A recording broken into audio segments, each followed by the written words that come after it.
In the spring of 218 BC, Hannibal marched out of Spain with 90,000 men, 9,000 cavalry, and 37 war elephants. His destination, Rome. His route, the Alps. In October, there is no kind way to say what the Alps are in October. They are not hills. They are not mountains. They are walls of stone, walls of ice, walls of death. A place where roads disappear, where armies vanish, where men freeze standing upright. A place where the mountain decides whether you live or die. And the mountain had an answer for Hannibal Barca. By the time Hannibal descended into Italy, half his army was gone. Half. He had marched out with 90,000 men. He arrived with 36,000. The Alps had taken the rest. Frostbite, hunger, avalanches, men falling into ravines and never being seen again. The mountains tested every soldier, every horse, every elephant. And every day they survived changed them. Pain became normal, fear became useless, death became familiar. By the time they reached Italy, they were no longer an army marching toward war. They were veterans of something worse. What came down from those mountains was a weapon. And Hannibal pointed it south. Rome sent its first army to the Trebia River in December 218 BC. The consul in command, Sempronius Longus. He wanted a victory before his term of office expired. Hannibal knew this. He sent the Numidians to sting the Roman camp at dawn. Not enough to win a fight, just enough to provoke one. Just enough to make an impatient man march. The Romans crossed the Trebia in December cold, without breakfast, without warm-up, without a single scout on the far bank. Exactly as Hannibal intended. His brother Mago was already waiting, hidden in the riverside reeds. 2,000 cavalry, silent, invisible. The Romans thought they were marching to battle. They were marching into a trap. That is not a battle. That is a sentence being executed. After the Trebia, Rome sent another army. This time under Gaius Flaminius, who was, if anything, even more impatient than the last man. For 3 days, Hannibal let himself be seen retreating, just fast enough to keep Flaminius following, never fast enough to seem afraid. Every mile, every camp, every turn in the road was exactly where Hannibal wanted him. Then he found a road. On one side, Lake Trasimene, 2 miles of deep water. On the other, steep forested hills.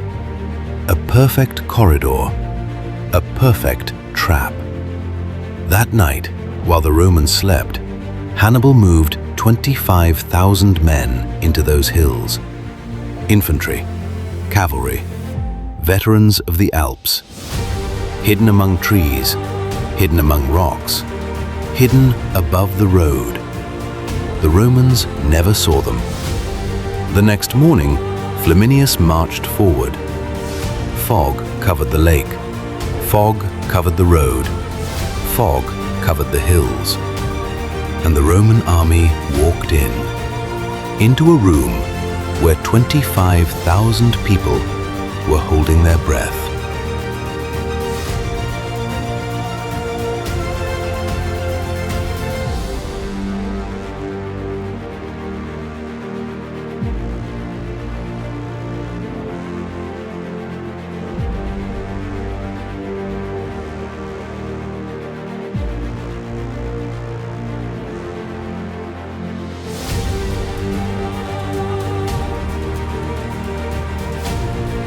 15,000 Romans dead at Trasimene. An entire army gone in a single morning. Rome declared a state of emergency. The Republic had faced defeat before, but never like this. They appointed a dictator, Fabius Maximus. Unlike the others, Fabius understood what Hannibal was.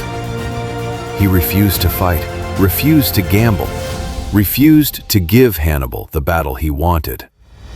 He followed the Carthaginian army through Italy, cutting supply lines, shadowing every movement, never engaging. It worked for a year.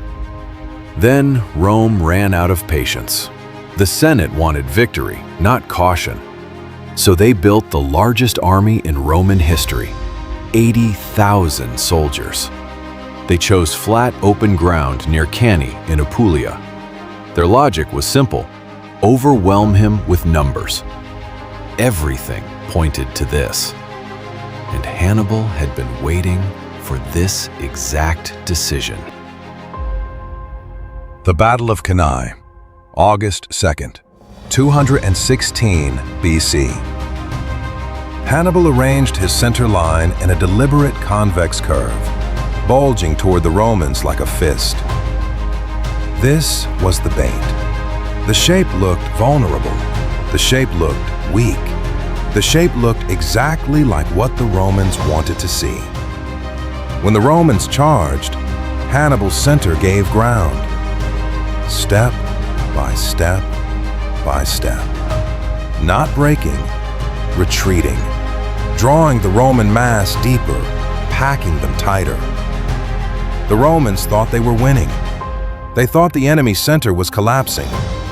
They thought victory was directly ahead. They were walking into a mouth that was closing behind them. Then the Libyan veterans on the flanks turned inward, not running, not charging, turning, exactly as planned. At the same moment, the cavalry completed its ride around the battlefield and closed the ring from the rear. The trap was complete.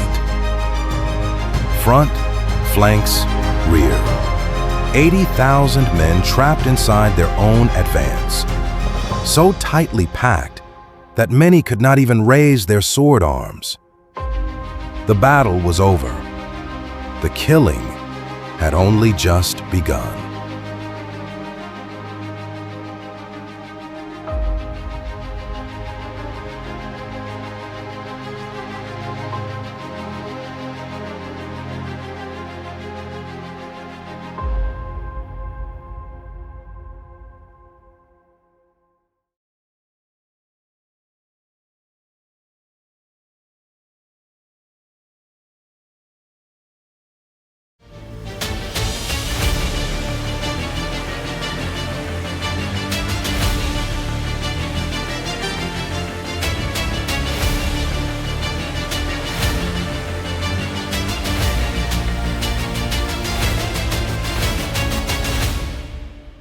When the sun began to fall over Cannae, the fighting finally stopped. The largest army Rome had ever assembled had ceased to exist. 50,000 Romans dead, perhaps more.